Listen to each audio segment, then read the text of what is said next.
Revival bukanlah hal yang asing di telinga kita sebagai insan Pentakosta. Karena kita percaya bahwa kebangunan rohani itu memang nyata adanya.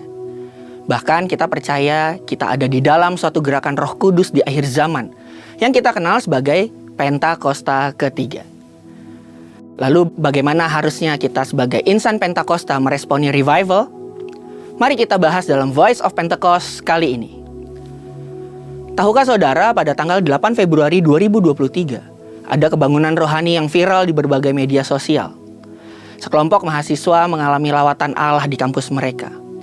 Hal ini terjadi saat mereka berdoa, memuji, dan menyembah Tuhan bersama-sama. Bukankah ini mirip dengan apa yang terjadi di Kisah Para Rasul 2? Kejadian tersebut terjadi di Universitas Asbury, Kentucky, Amerika Serikat, yang pada akhirnya menyebar ke berbagai universitas lain di Amerika. Nah, yang menarik, kebangunan rohani yang serupa juga pernah terjadi di beberapa tempat lainnya. Yang pertama, The Wales Revival pada tahun 1904 di Wales. Yang kedua, The Azusa Street Revival pada tahun 1906 di Los Angeles, California. Yang ketiga, The Toronto Blessing di bulan Januari 1994 di Toronto, Kanada. Saudara, kebangunan rohani juga pernah terjadi di Indonesia, di mana ada 2 juta orang Indonesia yang datang kepada Kristus pada tahun 1965. Hal itu terjadi di tengah kekacauan politik pada saat itu. Kemudian ada kebangunan rohani Soe, Timor pada tahun 1965. Kebangunan rohani di Nias pada tahun 1916 sampai 1922. Yang luar biasa, lawatan Tuhan masih terjadi saat ini dan bahkan melalui gereja kita. Healing Movement Ministry melalui Healing Movement Crusade yang dimulai di Bandung pada 8 Agustus 2006 hingga akhir 2019 telah diadakan sebanyak 318 kali dan menyentuh ratusan ribu orang dengan kuasa kesembuhan dari Tuhan. Saudara, dalam perjalanan kebangunan rohani global dan di Indonesia, kita memahami bagaimana kebangunan rohani yang sungguh-sungguh terjadi, diawali dengan orang-orang percaya merasakan lapar dan haus akan kebenaran, mendorong gereja untuk bersatu dalam doa, dalam kondisi seperti rasa sakit melahirkan, yang seperti tertulis di Yoel 2 ayat 28-29, yang diwujudkan dengan pencurahan Roh Kudus yang disertai goncangan, membawa pertobatan besar dan reformasi dalam gereja dan masyarakat. Beberapa hamba Tuhan seperti Pendeta Dr. Insinyur Niko Nyoto Raharjo, Dutch Sheets, Martin L. Jones memberikan beberapa pengertian mengenai revival yang dapat kita simpulkan sebagai proses hidup kembali, pembangunan kembali, dan pemulihan yang dikaruniakan oleh kasih karunia Allah kepada umatnya. Ini menciptakan semangat kesatuan dalam doa dan melahirkan pertobatan serta reformasi di dalam gereja dan masyarakat untuk melakukan kehendak Bapa pada zaman ini. Untuk kita dapat meresponi revival dengan benar, kita perlu mengerti bahwa revival adalah suatu proses yang melibatkan masa pewahyuan, masa membajak, dan masa menuai. Masa pewahyuan adalah saat Tuhan memberikan visi revival pada gereja kita. Kita sudah menerima visi Pentakosta ketiga, membangun menara doa Azusa Street di tempat Pentakosta kedua, dan merespon pesan Tuhan melalui Yeskiel 37 tentang tulang-tulang kering yang hidup kembali. Masa membajak memerlukan respons dari gereja dengan pertobatan, pemulihan, dan pemurnian. Gereja harus menjaga api, kembali kepada kasih mula-mula, berdoa bersama, menghidupkan karunia Roh Kudus, memahami bahasa roh, dan setia dalam pemuritan.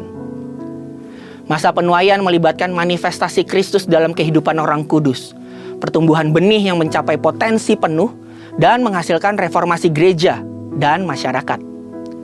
Dari ketiga hal tersebut, kita sama-sama mengerti bahwa untuk meresponi revival, penting bagi setiap kita umat Tuhan untuk sungguh-sungguh sembahyang. Mencari wajah Tuhan sungguh-sungguh, berdoa sungguh-sungguh, memuji dan menyembah Tuhan sungguh-sungguh, serta berbalik dari jalan-jalan kita yang jahat, sehingga pada waktunya Tuhan akan mendengar dari sorga, mengampuni dan memulihkan negeri kita. Yang selanjutnya, ayo terus percaya dan bersama-sama mengharapkan revival untuk terjadi lagi. Dengan kuasa Roh Kudus dalam Pentakosta ketiga ini, penuaian terbesar dan terakhir sedang dan akan terjadi. Amanat agung Tuhan Yesus pasti diselesaikan. Saudara, Untuk penjelasan lebih lengkap dari tim teologi kami, silakan scan QR Code yang tersedia atau buka link yang ada di atas. Tuhan Yesus memberkati.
Sama-sama dengan iman kita nyanyikan lagu ini dari awal, Bapak Ibu Saudara.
sekali lagi katakan.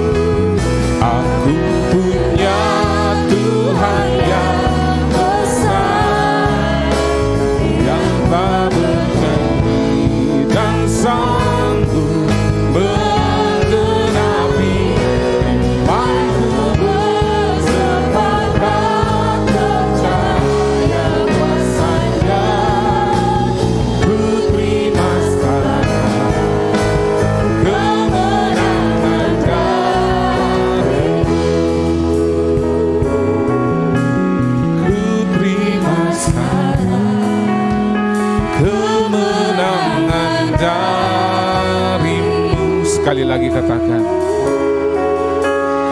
Ku terima sekarang kemenangan darimu.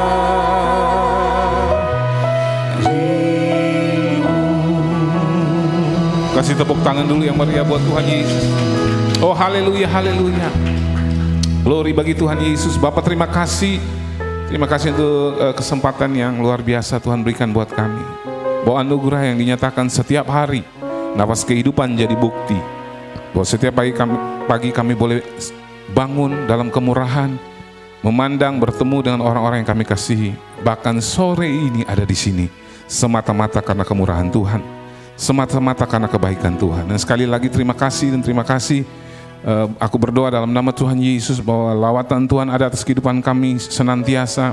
Dan sore ini biar hati Tuhan dicurahkan buat kami. Tuhan bicara, Tuhan nyatakan apa yang Tuhan mau nyatakan. Dan biarlah hari ini Tuhan, kami pulang dari tempat ini, kami mengalami Tuhan, kami diberkati Tuhan. Mengucap syukur dan memberi hati saat ini di dalam nama Tuhan Yesus. Haleluya. Amin. Silakan duduk ibu bapak saudara sekalian. Ya kalau masih mau tepuk tangan, boleh tepuk tangan sekali lagi buat Tuhan Yesus.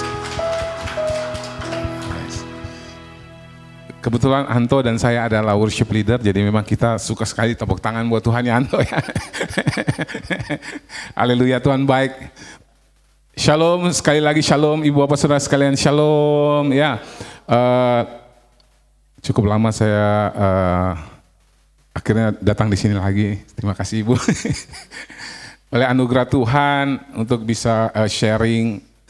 Anto sempat kabarin saya untuk kasih tahu apakah memungkinkan untuk bisa sharing hari ini tentang melayani, gitu kira-kira ya Anto ya. Ya dan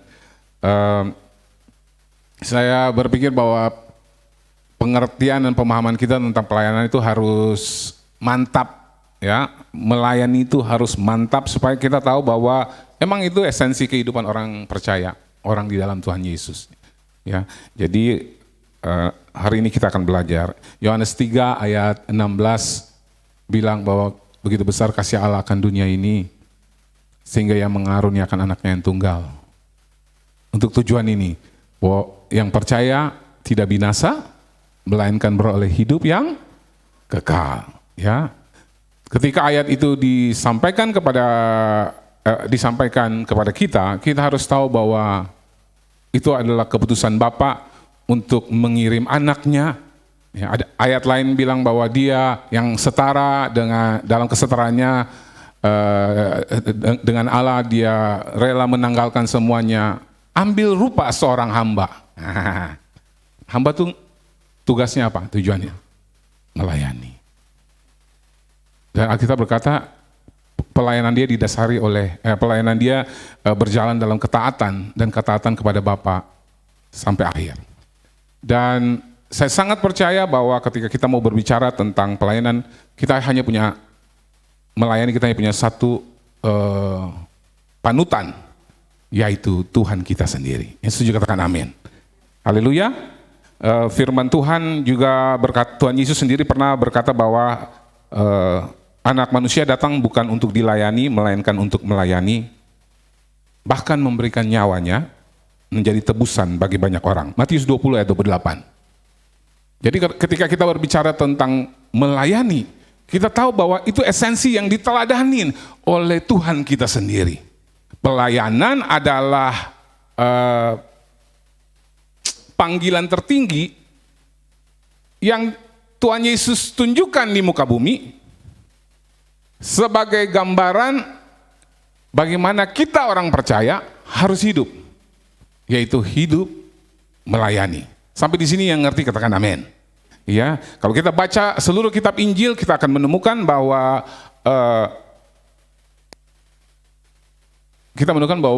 Yesus memberikan keteladanan itu. Dia melayani. Ya. Ya, dia sendiri bilang aku datang untuk melayani, bukan untuk dilayani. Jadi kita perlu mengerti hal itu terlebih dahulu. Nah, kata melayani sendiri kita tahu dalam bahasa Yunani disebut dengan kata diakoneo. Ya, diakoneo itu artinya yang melayani. Kalau bahasa Inggris cuma dengan satu kata, servant, pelayan. Ya, ya. Dan kata pelayan tuh punya satu arti. Dia tidak cuma melayani dengan kegiatannya aja, tapi dia melayani dengan ketersediaannya dirinya. Ya, jadi bukan habis dia bikin sesuatu terus dia pergi dan dia suka-suka, enggak. Dia bikin sesuatu, habis itu dia mesti ada di situ. Tunggu berikutnya, apakah yang dilayani, misalnya tuannya, ya, apakah dia puas atau tidak, dia senang atau tidak, dia mesti ada di situ. Jadi bagian dari pelayanan itu juga adalah ketersediaan seseorang untuk orang lain. Nah, kalau kita sebut melayani, tentunya itu tidak ada hubungannya sama diri. Enggak ada amin. Ya, kalau melayani diri itu namanya narsis, ya Ibu Bapak Saudara. Tapi ketika kita kita belajar tentang melayani, hal yang kita perlu tahu bahwa melayani itu berbicara tentang terhadap yang di luar kita, dalam tanda kutip, yang bukan kita. Ya. Nah, saya mau kasih saudara gambar aja, karena kalau bicara pelayanan itu nanti konteksnya sangat besar gitu ya, panjang lebar gitu. Saya persempit aja. Singkatnya begini, dasar dari melayani atau pelayanan yang berkenan kepada Tuhan tuh ini, satu, mengasihi Tuhan Allahmu dengan segenap hati, segenap jiwa, akal budi dan kekuatan, dan mengasihi sesamamu seperti dirimu sendiri. Jadi dasar dari pelayanan kita, ya, itu adalah kasih. Kenapa saya bilang dasarnya kasih? Karena itu alasan Tuhan melayani. Karena begitu besar kasih Allah, Yesus datang untuk melayani, bahkan memberikan nyawanya dan selamatkan kita semua. Jadi dasar dari sebuah pelayanan itu adalah kasih. Saya masih ingat awal-awal ketika saya masuk dalam pelayanan, Bapak saya cuma bilang buat saya bahwa kalau kamu masuk dalam pelayanan, kamu harus ingat satu hal, ya. Pelayanan semuanya adalah tentang kasih dan bukan tentang kasihani diri. Tapi pelayanan adalah tentang kasih yang pertama kepada Tuhan dan yang kedua kepada manusia. Saya ngomong ini supaya kamu tidak kecewa. Ya. Ketika kamu masuk di dalam pelayanan, ketika kamu mulai melayani orang-orang, kamu harus tahu bahwa kamu siap untuk bisa dikecewakan. Jadi pelayanan jangan dipikirkan untuk keuntungan diri. Apa yang kau bisa dapat dari melayani? Tapi kamu harus tahu bahwa ketika kamu masuk, kamu akan berhadapan dengan hal-hal yang kemudian kamu bilang, tapi toh aku bikin ini buat Tuhan dan buat kebaikan bagi orang lain. Dan ketika saya masuk dalam pelayanan, itu salah satu hal yang menolong saya berdiri sampai hari ini. Ya, ya mungkin Anto juga tahu ya, saya punya sejarah perjalanan beberapa, ya banyak hal di dalam perjalanan. Saya punya puluhan alasan untuk berhenti mau melayani. Berhenti tidak ingin lagi ada urusan-urusan dengan orang lain. Tapi setiap kali saya ingat, bukan itu tujuan Tuhan Yesus. Tuhan Yesus tidak pernah berhenti. Dia taat sampai akhir. Sampai dia digantung di kayu salib dan dia berkata, sudah selesai. It is finished. Saya mau ingatkan kita semua bahwa melayani itu adalah gambar keteladanan Kristus yang harus kita hidupi. Itu yang Tuhan mau dalam pengertian melayani. Nah, melayani Ya, tadi saya udah bilang bahwa melayani itu punya arti servant atau hamba. Ya, kata servant atau hamba itu adalah hal yang harusnya sudah menjadi keputusan kita ketika kita berjalan bersama Tuhan Yesus. Karena dia sebagaimana dia berkata begini, kalau seorang murid tidak akan lebih dari gurunya. Artinya begini, yang guru ajar dan guru bikin, itu pula yang akan terjadi dengan muridnya. Yang setuju katakan amin. Jadi ketika kita mau belajar melayani, ketika mau melihat contoh melayani, kita harus lihat kepada Tuhan Yesus. Dan kemudian Tuhan Yesus kasih dasar yang sangat sederhana untuk kita semua memulai start darinya, yaitu memulainya dalam kasih. Ya, tadi saya juga ngobrol-ngobrol bahwa di hari-hari ini kita bisa tahu nggak bahwa keadaan di sekeliling, saya ngomong sama Anto, keadaan di sekeliling rasanya kayaknya nggak ada yang baik. Ya, berita-berita yang disuarakan, bahkan ada hamba Tuhan bahkan yang lebih condong menyuarakan hal tentang nanti chaos. Tapi buat saya, kita punya Tuhan yang sudah memberikan keteladanan. Tadi saya bilang nggak usah ngomong yang soal chaos dulu. Yesus bahkan ketika datang ke muka bumi, Israel tuh sedang dijajah oleh Romawi. Israel bukan lagi baik-baik saja. Jadi kalau kita selalu melihat sesuatu dari sisi atau pandangan keadaan mempengaruhi, aduh rasanya kita nggak bisa bikin apa-apa, kita sebenarnya salah. Karena waktu Yesus datang tuh dalam keadaan Israel dalam tertekan. Makanya waktu orang Israel lihat Yesus, mereka bilang, jangan-jangan ini yang ditunggu-tunggu untuk memerdekakan kita. Jangan-jangan dia yang akan menjadi Raja Israel yang membawa Israel keluar dari penjajahan Romawi, tekanan Romawi. Ternyata yang ditemukan adalah satu sosok pribadi yang rendah hati. Dia berjalan tidak mau pamer-pamer otoritas diri, tapi dia selalu menunjuk kepada Bapa yang membawa dia dalam kehidupannya jadi berkat buat banyak orang. Buat saya, hari-hari ini itu yang harusnya menjadi sebuah patokan, pandangan kita sebagai anak-anak Tuhan, bahwa Tuhan sudah kasih contoh itu, bahwa di dalam perjalanan langkah-langkah yang dimana keadaan sedang tidak baik-baik saja, harusnya kita belajar bahwa ketika kita ada dalam keadaan tantangan, kita tetap melayani. Tapi kemudian saya ngerti bahwa untuk bisa melayani kita perlu kasih. Dan kasih itu hanya ditemukan dalam satu pribadi, yaitu Tuhan Yesus sendiri. Karena dia adalah kasih. Masuk bulan Desember, ada banyak hal datang di pikiran, di hati, dalam keadaan yang dilihat di sekeliling. Tuhan cuma bicara buat saya. Untuk mengalami semua yang besar dariku, mengalami semua hal yang luar biasa dariku. Mengalami pemulihan hati, mengalami kepenuhan kasih. Tidak ada cara lain selain engkau harus tinggal dalam hadiratku. Jadi dasar untuk melayani harus kembali dalam persekutuan kasih. Balik lagi masuk dalam persekutuan kasih. Ketika kita mau masuk dalam persekutuan kasih dengan Tuhan, itu yang terjadi. Jemaat Efesus adalah jemaat yang Tuhan ingatkan mereka bahwa kekuatanmu tidak bisa yang lain. Kekuatanmu cuma satu. Kembali ke dalam persekutuan kasih yang mula-mula. Tuhan bilang, terlalu jauh. Ya. Kemarin pagi gembala saya cerita tentang banyak hamba Tuhan yang hari-hari ini mundur dari pelayanan, berhenti dari hal-hal yang mereka memulainya dan begitu luar biasa dengan Tuhan. Tahukah kuncinya cuma sederhana, karena mereka meninggalkan hadirat Tuhan.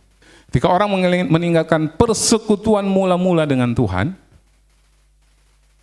maka mereka beralih kepada kekuatan mereka sendiri. Ya, apa yang mereka sebutkan dengan kasih itu menjadi kering dalam kehidupan mereka. Dan itu yang terjadi. Yang ada hanya adalah sebuah usaha demi usaha untuk mempertahankan. Hal-hal yang tadinya adalah sesuatu yang bergairah dengan Tuhan kemudian menjadi beban. Lalu akhirnya bilang, aduh, nyerah. So, melayani harus didasari oleh kasih. Didasari oleh persekutuan kasih. Dan itu hanya kita ketemukan kalau kita datang, kita balik ke hadirat Tuhan. Kalau kita bicara dasar dari melayani adalah kasih kepada Allah dan kasih kepada sesama. Hal yang kedua yang saya mau bilang bahwa pilar dari melayani itu adalah ini. Ketaatan dan penyembahan. Ya. Ketika saya berbicara tentang pilar, itu berbicara tentang sesuatu yang menjadi respon kita, respon awal kita terhadap sosok yang akan kita layani atau sesuatu yang akan kita layani. Itu respon kita akan selalu itu. Ya. Ini sebenarnya saya mau bicara ini. Saya ingin sedikit banyak bicara di titik ini, di mana ketaatan dan penyembahan itu menjadi pilar penting yang disebut dengan pelayanan. Kan tadi saya sudah bilang, Yohanes 3 ayat 6 bilang, karena begitu besar kasih Allah Tuhan Yesus diberikan. Setuju? Jadi kalau kita ngomong Natal, saya belakang ini agak keberatan Natal itu selalu diidentikan dengan perayaan. Beneran. Kita kehilangan esensi tentang Natal. Kalau kita sibuk berbicara Natal sebagai esensi Natal kita adalah perayaan. Problemnya adalah ketika ada hal-hal yang datang membuat kita punya ruang untuk merayakan menjadi sempit.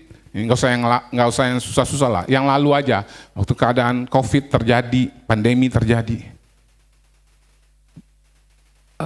Perayaan tinggal perayaan. Ya. Kita kehilangan makna yang sesungguhnya dari arti Natal. Karena sesungguhnya Natal itu bukan perayaan. Orang sibuk ingat-ingat Tuhan datang. Enggak. Natal itu bicara tentang pelayanan.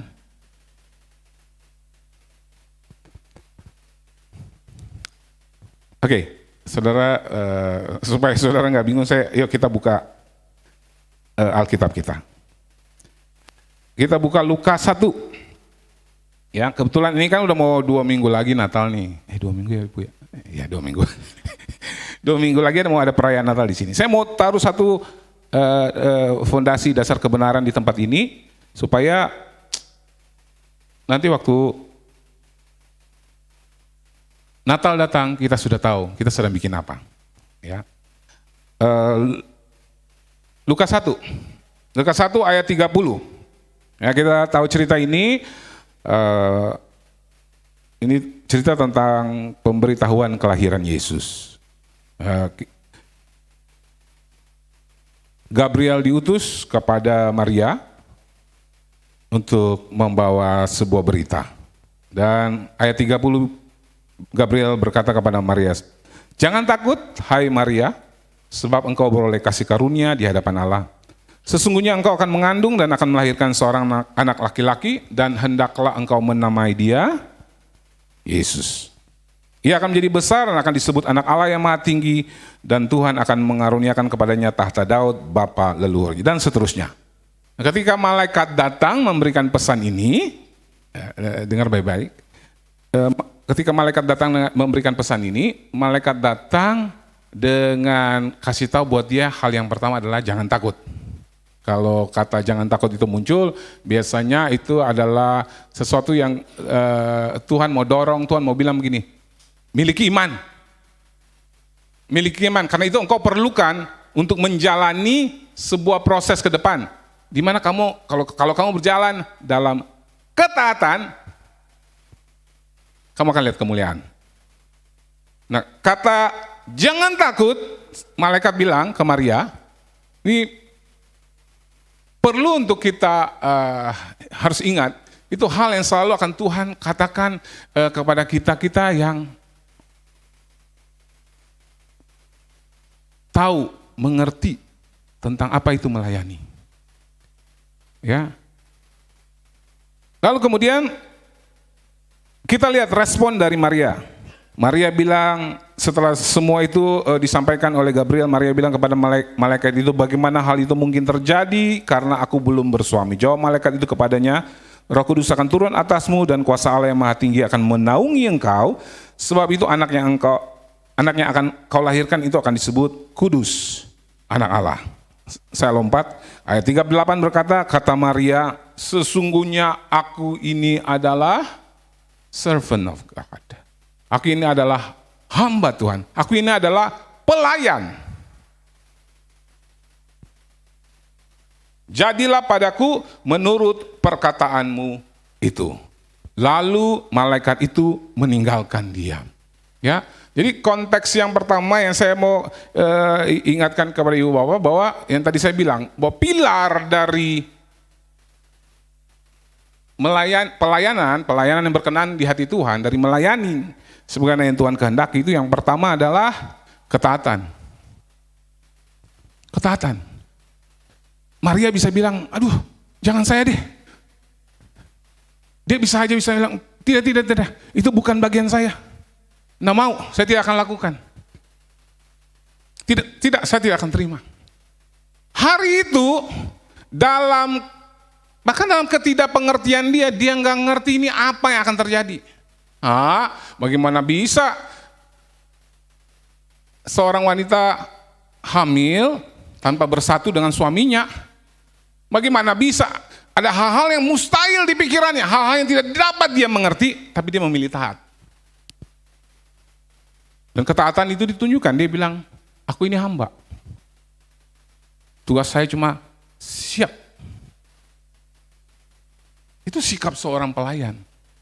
Jadi, tadi yang saya bilang, Natal itu pelayanan buat saya karena itu. Ada satu contoh yang sangat luar biasa yang Maria tunjukkan. Bahwa saya ini pelayan. Saya ini hamba Tuhan. Hamba Allah. Jadilah yang seperti Tuhan mau. Saya akan taat. Saya ikut saja. Itu pilar pertama. Ketika dia menyatakan setuju dan mau taat, kita tahu pada ujungnya dia melihat pekerjaan kemuliaan Allah. Ya, dia dimuliakan sebagai ibu Yesus. Dia melihat juru selamat yang menebus dosa manusia. Saya mau ingatkan buat kita adalah pilar pertama untuk melayani itu yang harus kita miliki adalah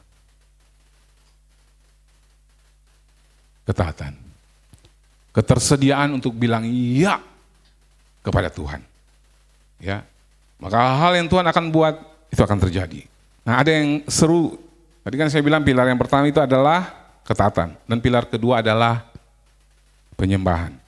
Setelah itu di Lukas 1 ayat 46 muncul seruan, muncul nyanyian ketika mereka bahas tentang anak di kandungan, lalu muncul ini.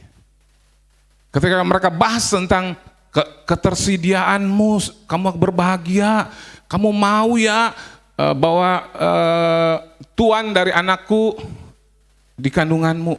Lalu Maria memberikan apa? Nyanyian pujian. Nah, yang kedua tentang pilar kedua adalah dari melayani adalah penyembahan. Saudara harus tahu ada banyak kali dalam pelayanan hal-hal yang seperti ini hilang. Penyembahan tuh, kata penyembahan itu punya arti yang paling sederhana tuh ini, semuanya Tuhan. Apapun yang kulakukan, semuanya Tuhan. Apapun yang dikerjakan, apapun yang akan terjadi, bahkan lewat kehidupanku, semuanya Tuhan dimuliakan. Semuanya Tuhan yang dimuliakan. Itu yang Maria coba bilang. Lepas dari hari-hari ini kita menemukan ada banyak sekali orang-orang yang melayani dengan motivasi-motivasi yang lain. Semuanya saya. Semuanya duit. Semuanya untuk popularitas. Semuanya untuk A, B, C, D. Maria bilang semuanya Tuhan.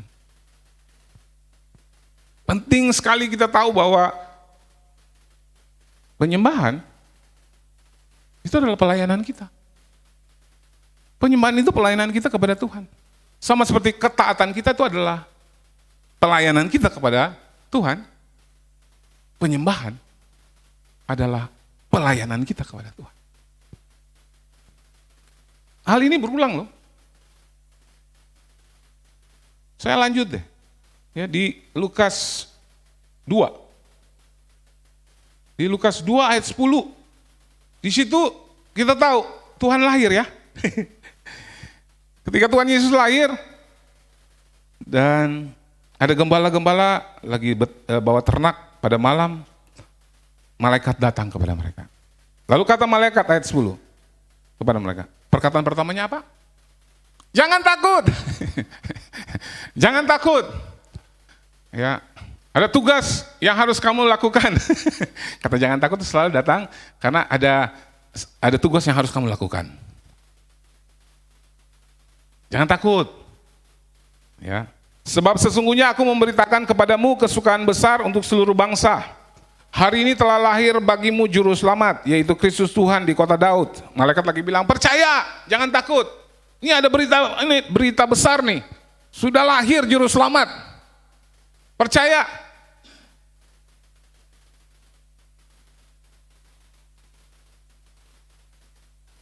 Dan Alkitab berkata bahwa gembala-gembala itu percaya. Mereka menerima pesan itu. Saya suka tuh di ayat ini di ayat 10 pemberitaan didelegasikan kepada para gembala untuk membawa berita pelayanan ini, berita sukacita ini lewat pelayanan mereka. Tiba-tiba di ayat 13 berkata, tiba-tiba tampaklah bersama-sama dengan malaikat itu sejumlah besar bala tentara sorga yang memuji Allah, katanya, kemuliaan bagi Allah di tempat yang maha tinggi dan damai sejahtera di bumi di antara manusia yang berkenan kepadanya. Satu kali lagi. Setelah ada pernyataan, pemberitaan untuk mereka berjalan dengan ketaatan untuk melayani, untuk memberitakan, untuk menyatakan tentang Kristus. Lalu ada pujian dan penyembahan yang diberikan. Selalu begitu ya. Akan datang, saudara harus tahu, malaikat itu adalah the servant, itu pelayannya. Pelayannya Bapa di sorga. Itu malaikat ya. Anda dan saya beruntung, kita anak. Ya. Tentu kita diminta memiliki sebuah sikap hati ketaatan seperti seorang hamba dalam melayani, tapi kita diangkat menjadi dengan punya status sebagai anak-anak Allah. Hal yang malaikat enggak punya. Enggak ada malaikat tuh anak, enggak ada. Hanya Anda dan saya. Itu sebuah privilege. Lalu malaikat sebagai hamba dia datang bawa pesan. Nah, ketika deklarasi itu dinyatakan, pesan itu dinyatakan, penyembahan lahir di situ juga.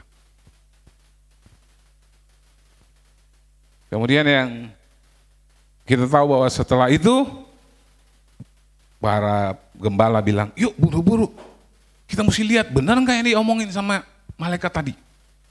Ayat 16 bilang, lalu mereka cepat-cepat berangkat dan menjumpai Maria dan Yusuf dan bayi itu yang sedang berbaring di dalam palungan. Ayat 17 bilang, dan ketika mereka melihatnya, mereka memberitahukan apa yang telah dikatakan kepada mereka tentang anak itu. Ya, jadi mereka menjadi penginjil-penginjilnya Tuhan.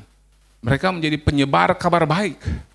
Mereka melayani Bapa Surgawi, pesan yang Bapa Surgawi pingin itu disebarluaskan, diberitakan, mereka taat. Ya, mereka kan cuma bisa pegangan dengan perkataan malaikat saja. Yang ditemukan tuh bayi normal, bayi manusia, bayi bukan bayi malaikat, bukan bayi super. Yang ditemukan adalah bayi manusia. Tapi dalam ketaatan mereka datang dan mereka harus deklarasikan bahwa ini adalah juru selamat. Ini adalah juru selamat. Waktu mereka sampaikan itu, Alkitab bilang, Maria menyimpan pesan itu dalam hati. Ayat 20 dibilang, Maka kembalilah gembala-gembala itu sambil memuji dan memuliakan Allah. Oke, saya bisa ngomong ini diulang-ulang dan saudara akan menemukan bahwa kok selalu dia punya pola yang sama ya. Karena yang saya mau bilang, mengingat masih ada 2 minggu ke depan, mari rayakan Natal itu sebagai penyembahan.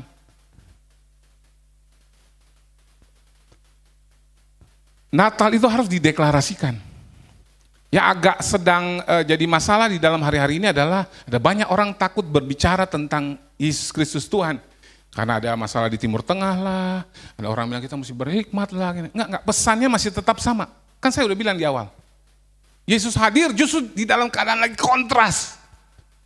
Kehadiran Kristus itu kontroversi banget. Udah ditentangnya bukan cuma Romawi, ditentangnya juga dari orang Yahudi. Apa-apaan lagi ini? Nah.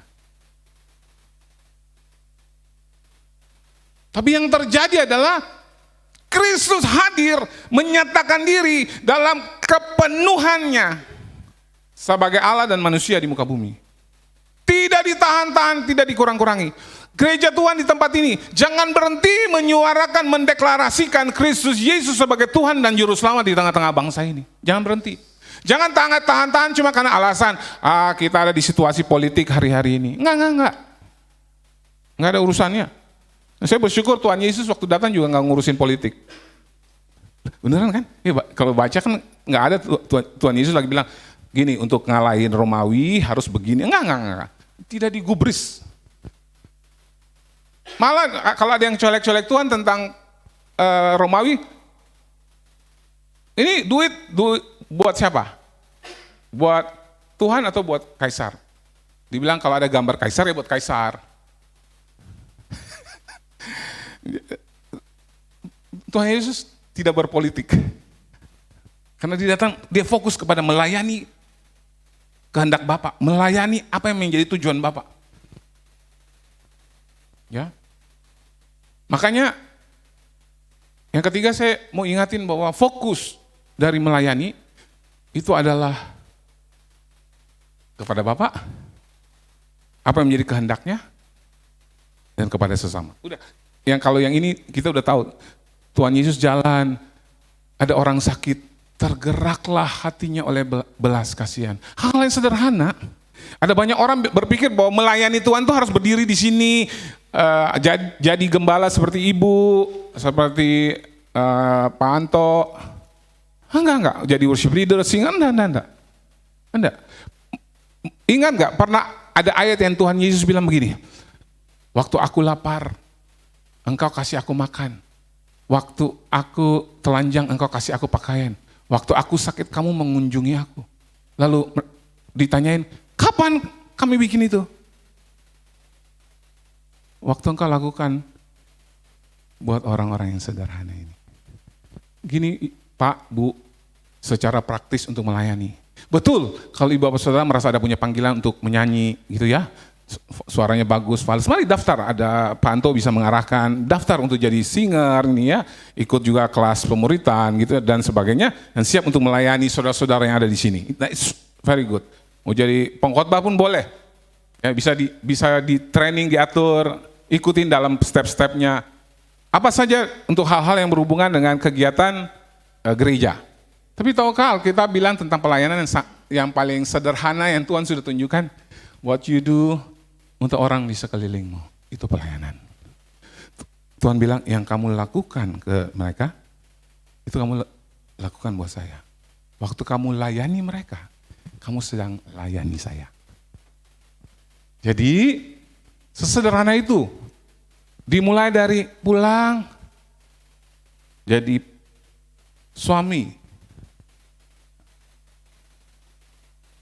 yang mengasihi, yang melayani istri anak-anak dengan luar biasa. Istri yang melayani suami, anak-anak dengan luar biasa. Kita di dalam keluarga besar, kita jadi yang rendah hati.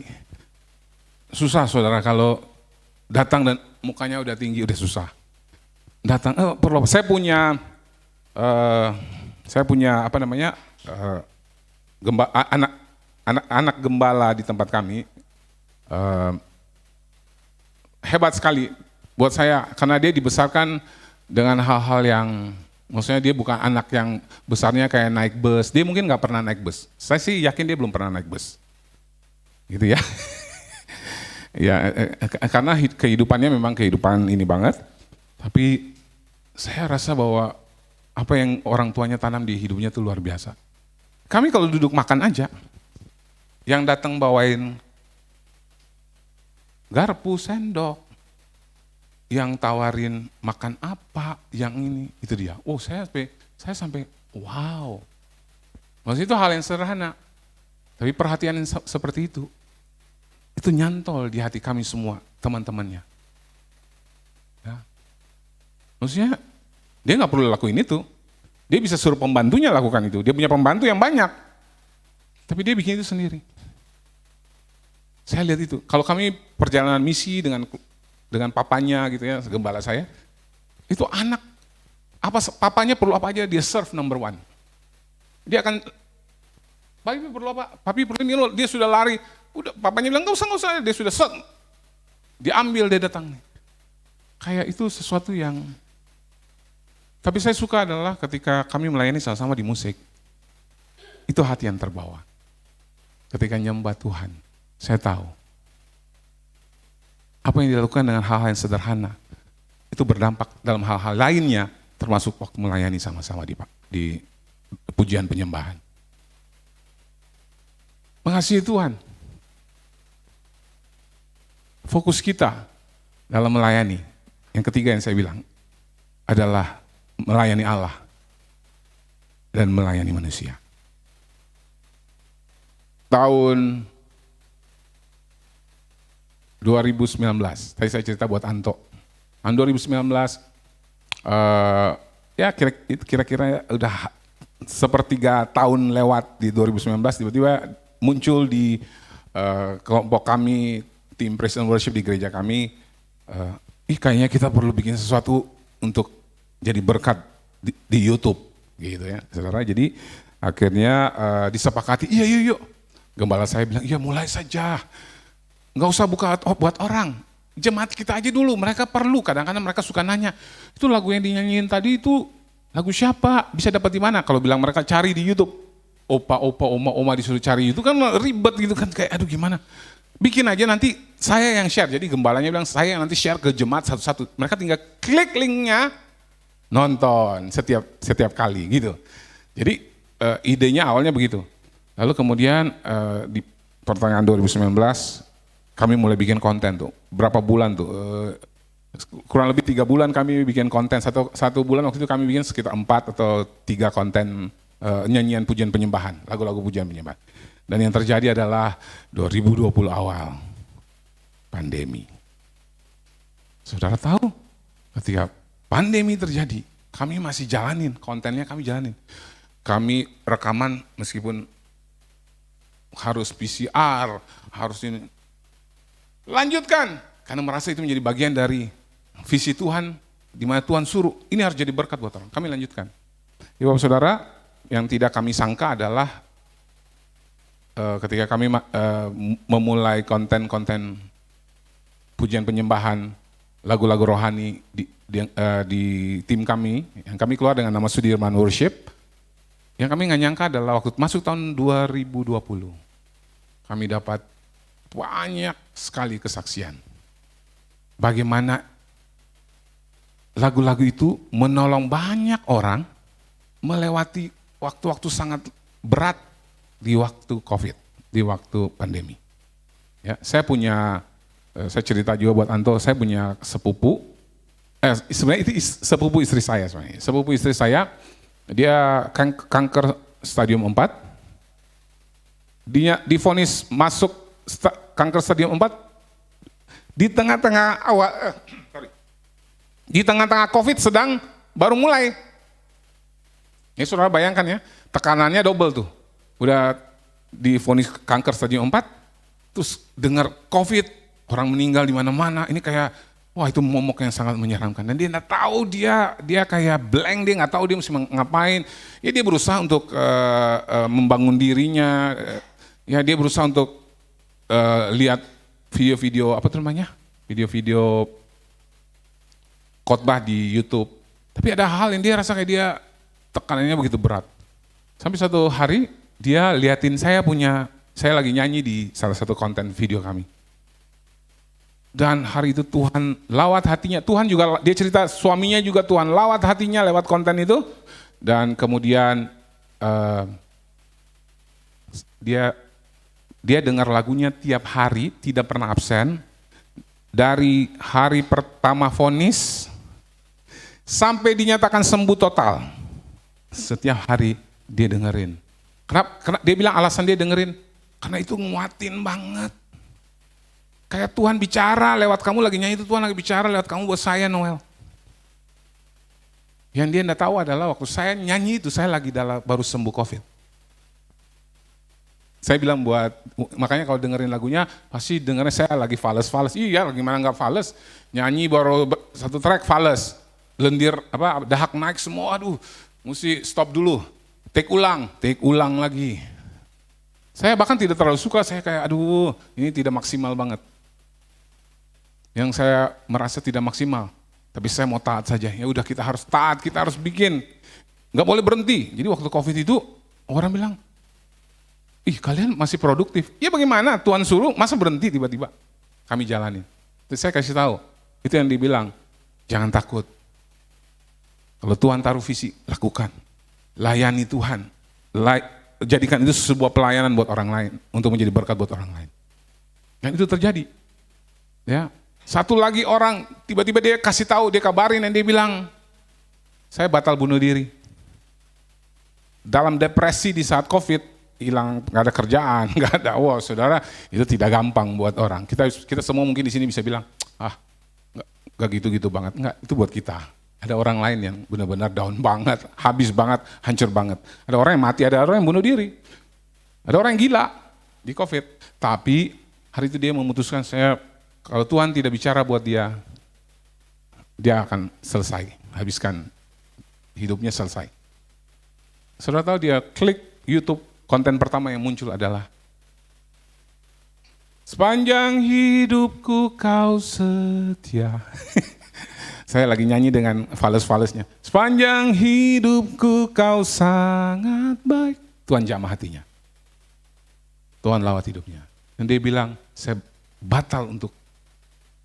memutuskan saya batal untuk, bahkan dia menjadikan lagu itu lagu yang menjadi pegangan hatinya melewati tantangan-tantangan. Tuhan setia, Tuhan tetap baik, pasti ada jalan keluar, pasti ada kemenangan.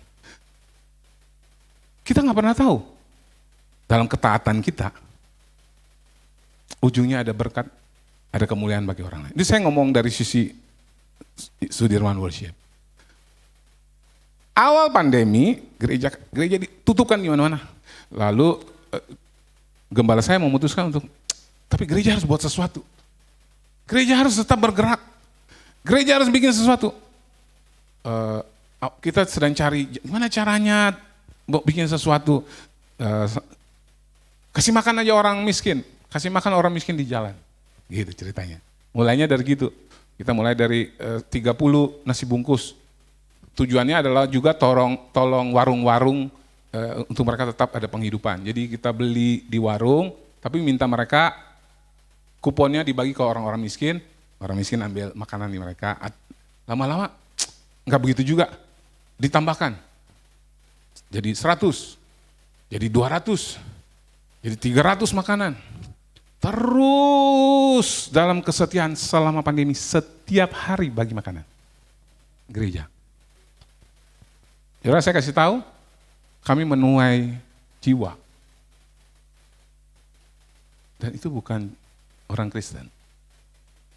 Kami lihat orang-orang dijamah Tuhan oleh uluran tangan kasih.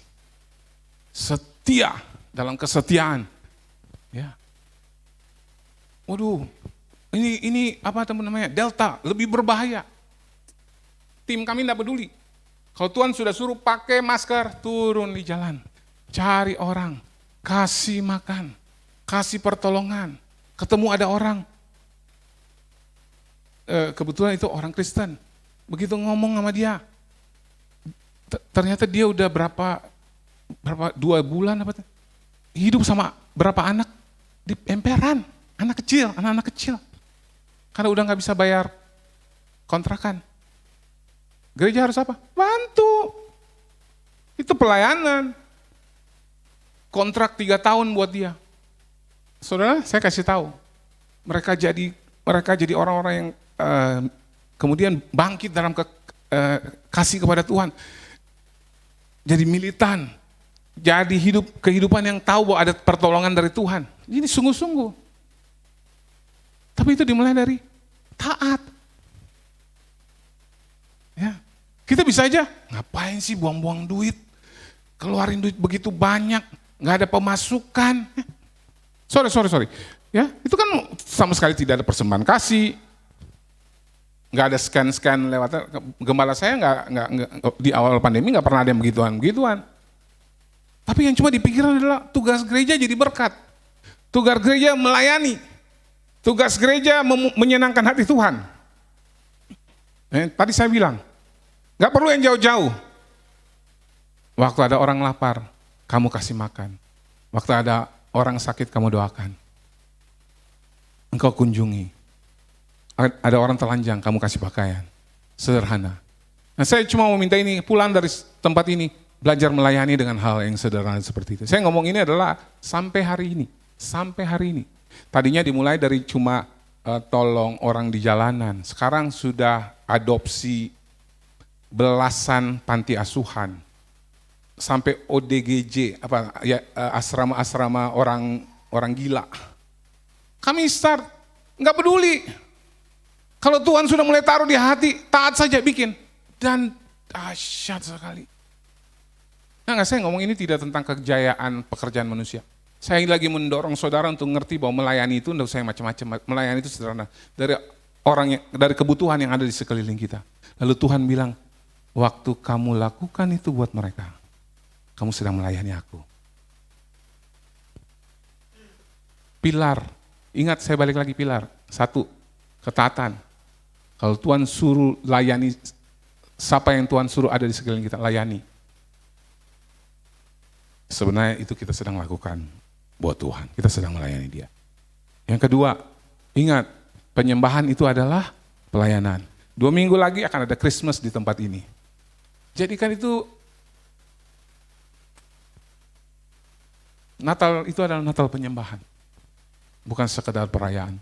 Ya, kita bertahun-tahun hidup dalam perayaan. Mari kita fokuskan lebih tajam bahwa Natal ini adalah Natal pengagungan, Natal penyembahan, Natal di mana Tuhan akan terus dideklarasikan, Tuhan akan terus diproklamirkan, dan Tuhan tetap akan terus dimuliakan. Dan biar hati kita semua sama seperti menjadi sebuah keputusan Tuhan Yesus untuk berjalan, mengambil rupa seorang hamba, menjadi sama dengan manusia. Dan dalam ketaatannya, dalam ketaatan kepada kehendak Bapa, ketaatan untuk melayani kebutuhan manusia, dia berjalan terus setia sampai akhir. Lalu Alkitab bilang, kemuliaan diberikan bagi dia. Berapa banyak di sini percaya bahwa pada ujungnya kita akan bertemu dengan Tuhan, dan Tuhan akan juga kasih reward buat kita. Tuhan memperhatikan saudara dan saya, Tuhan sayang kita. Ya, jadi mari sebelum Natal ambil sebuah keputusan. Tuhan, iya, aku terlalu banyak sibuk dengan diriku, aku terlalu banyak sibuk dengan apa yang aku butuhkan, akan membutuhkan. Mungkin aku perlu pandang Tuhan dan bilang, apa yang Tuhan mau. Dan saya akan selalu tahu ketika Tuhan ngeliatin kita, Tuhan bilang, yang di sebelahmu, itu yang di belakangmu, itu yang dekat sama kamu, itu suamimu, itu istrimu, itu anakmu, layani. Berapa banyak yang mau lambaikan tangan sekali lagi? Ya, saya mau aja kita bangkit berdiri sama-sama.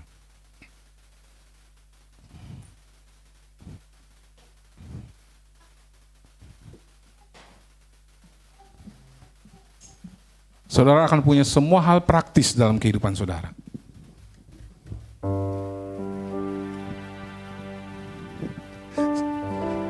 Saudara punya semua hal yang bisa saudara lakukan. Sejak anak-anak saya masih kecil, saya suka bawa mereka di jalan. Kami ke warung, ya saya beli kayak 15 nasi bungkus, saya taruh di tangan mereka. Jalan ke situ, lihat kalau ada ketemu pemulung, ketemu ibu sama anak-anak yang lagi duduk, kayak belum makan, bagi. Itu yang saya lakukan kepada anak-anak saya. Saya suruh mereka melayani dari umur 5-6 tahun. Balik-balik mukanya senyum-senyum, ketawa-ketawa. Karena rasanya bahagia. Bisa jadi berkat buat orang. Saya bersyukur sampai hari ini, anak-anak saya masih lakukan itu. Dan mereka memilih untuk, sekalipun dimanapun mereka berada, mereka telah memilih untuk tetap jadi berkat. Mereka hari ini setia melayani dengan saya juga di penggembalaan di GBI Sudirman. Tapi lebih dari itu, bahkan di luar, banyak kesaksian dari teman-teman yang bilang, Kak, sangat diberkati dengan anak-anak ini. Sekali lagi, karena sikap melayani itu adalah sesuatu yang harus dibangun. Dan itu adalah identitas kita. Sebagaimana Kristus adalah yang melayani kita. Mari kita juga menjadi pelayan-pelayan Kristus. Bapak terima kasih. Terima kasih, aku berdoa saat ini biar kasih-Mu dicurahkan di dalam kehidupan kami.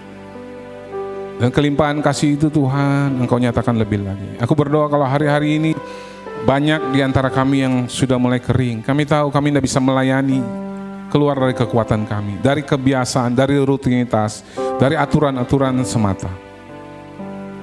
Tapi kalau kami melayani dari persekutuan kasih dengan Tuhan, kami akan berlari dan tetap kuat. Kami akan berjalan dan terus berkemenangan dengan Tuhan. Melihat kemampuan Allah yang dinyatakan, anugerah kasih karunia yang hebat bekerja. Karena itu aku berdoa, biarlah apa yang menjadi dasar dari melayani yaitu kasih. Tuhan Engkau penuhi pada saat kami kembali dalam persekutuan dengan Engkau. Hari-hari ini ajar kami untuk buka Alkitab kami, untuk berseru kembali dalam doa-doa kami secara pribadi. Aku berdoa biar hari-hari ini itu menyala di hati, api Tuhan menyala di hati, kasih Tuhan menyala di hati, sehingga kami tidak berhenti. Aku juga berdoa saat ini Tuhan, sebagai orang-orang yang melayani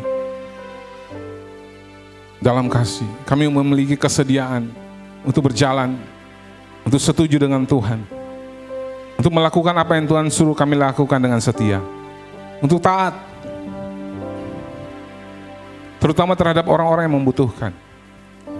Aku berdoa supaya gereja di tempat ini, baik individu maupun secara bersama-sama, gereja akan jadi berkat yang sangat luar biasa bagi orang-orang di sekeliling. Gereja akan jadi berkat sangat luar biasa. Gereja akan memperhatikan hal-hal yang dimana orang-orang akan mengalami kebesaran dan kasih Tuhan. Aku juga berdoa Tuhan, taruh itu keteguhan itu di hati kami.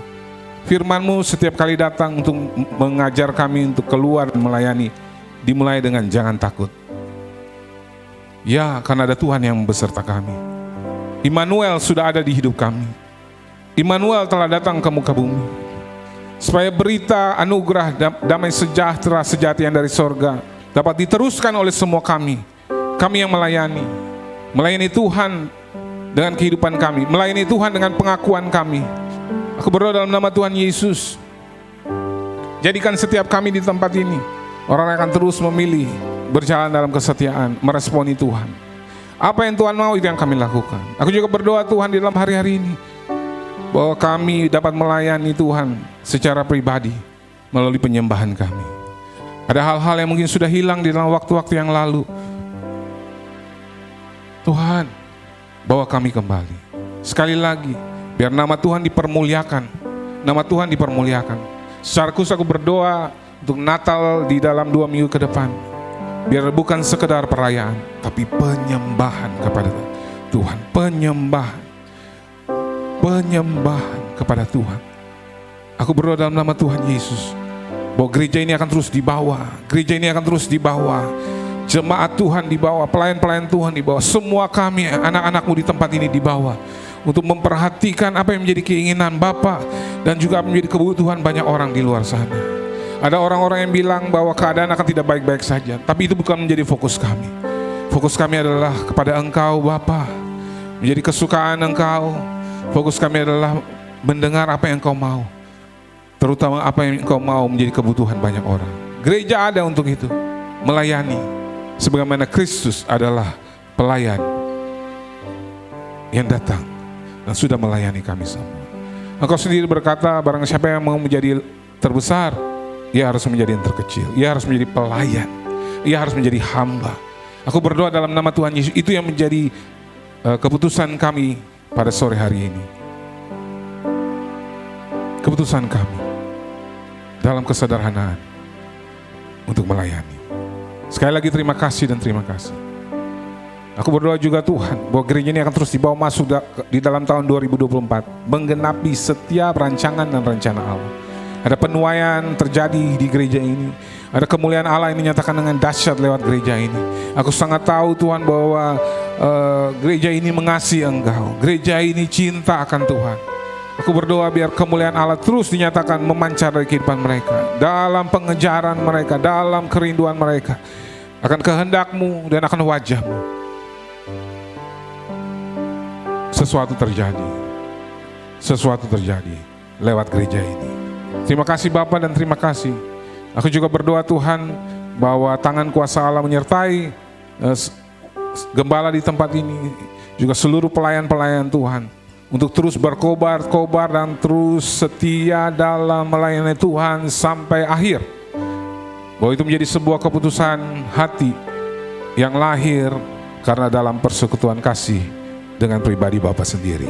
Sekali lagi terima kasih, penuhkan senantiasa, pengurapan yang baru senantiasa turun bagi seluruh pelayan Tuhan, bagi seluruh jemaat, bagi semua pribadi lepas pribadi.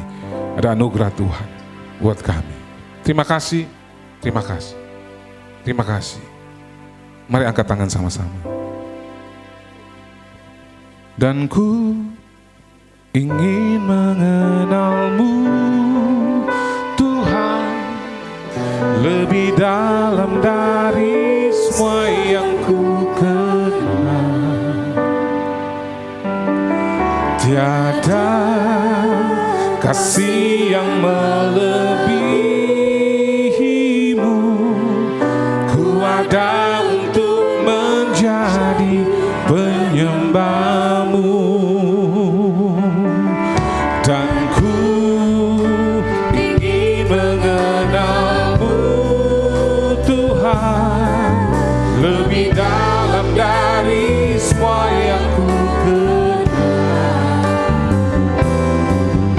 Tiada kasih yang melebihi-Mu. Ku ada untuk menjadi penyembah-Mu.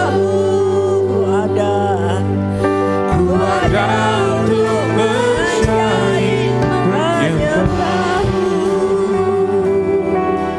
Ku ada untuk menjadi penyembah-Mu.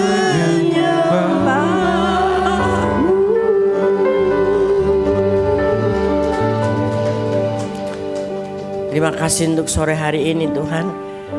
Engkau ingatkan kami semua adalah penyembah-penyembah-Mu.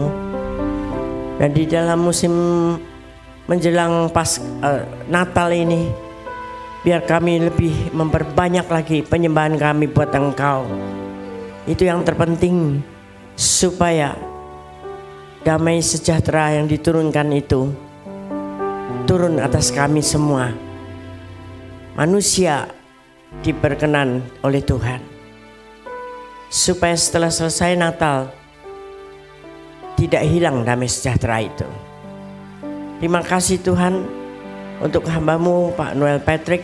Mari kita arahkan tangan kita kepada hambanya Tuhan Yesus yang sudah mengirimkan beliau ke tempat ini. Tuhan sendiri kembalikan berkat-Mu berlipat kali ganda. Seluruh keluarga, istri, anak-anak yang Kau berkati, Engkau jadikan mereka alat-Mu Tuhan di dalam berbuat kasih kepada sesama, terus melayani Tuhan sampai akhir, sampai Tuhan datang kembali. Terima kasih Tuhan. Dan biarlah kami semua akan mempersiapkan hati kita untuk masuk di dalam persiapan-persiapan Natal dengan hati yang benar di hadapan Tuhan. Dan tidak untuk kedagingan kami, tetapi untuk menyenangkan hati Tuhan. Sungguh-sungguh kita banyak duduk sembayang di hadapan Tuhan, supaya karena mengerti apa yang Tuhan senang. Karena dialah yang berulang tahun, bukan kami semua. Terima kasih Tuhan, kiranya kami semua boleh menjadi orang-orang yang diperkenan Tuhan. Dan pasti berkat-berkat jasmani apapun yang lain Tuhan akan tambah-tambahkan. Terima kasih Bapa.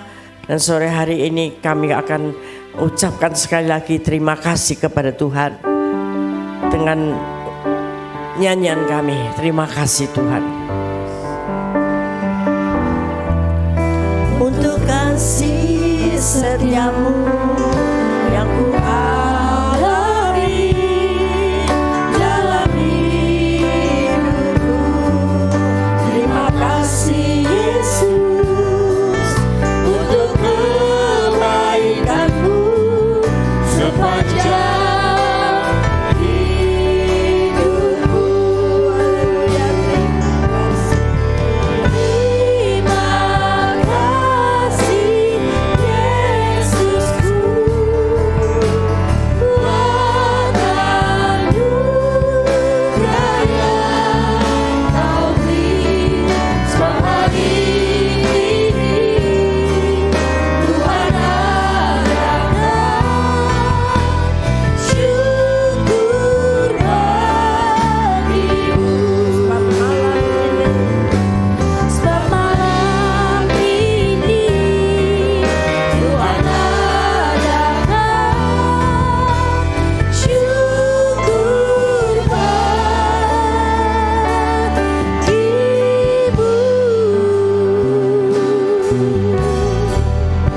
Haleluya, haleluya, kami terus bersyukur kepadamu Tuhan, karena anugerah-Mu setiap hari bagi kami. Mari kita siapkan hati kita, buka hati kita untuk bawa pulang berkat Tuhan, yaitu berkat damai dan sejahtera yang melimpah-limpah, kasih anugerahnya di dalam setiap kehidupan kami.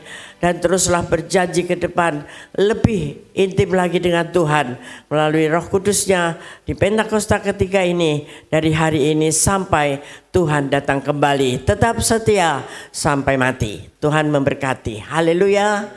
Amin. Selamat hari Minggu. Tuhan berkati.